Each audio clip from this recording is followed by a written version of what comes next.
Hello, नमस्कार. मी म्हणलं next part पण शेअर करेल काय काय दिलं मम्मीने मला. तर नातवांसाठी मम्मीने मेलोडी चॉकलेट पॅकेट आणलं, चिप्स, उपासाच्या पापड्या, बाजरीच्या पापड्या, शेवया, तुरीची डाळ, हरभरा डाळ, हरभऱ्याची भाजी, भाजलेले चिंचुके आणि तांदूळ पण घेऊन आली.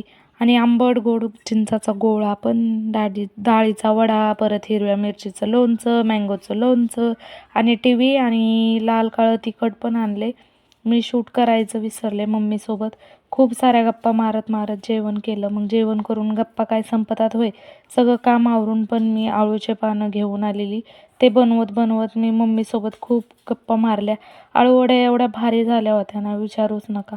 मग परीचे पप्पा आले आणि हा रात्रीचा बेत बघा. मम्मीसोबत दिवसाची रात्र कधी झाली ते कळलंच नाही. खरंच मम्मीसोबत एवढं भारी वाटलं ना.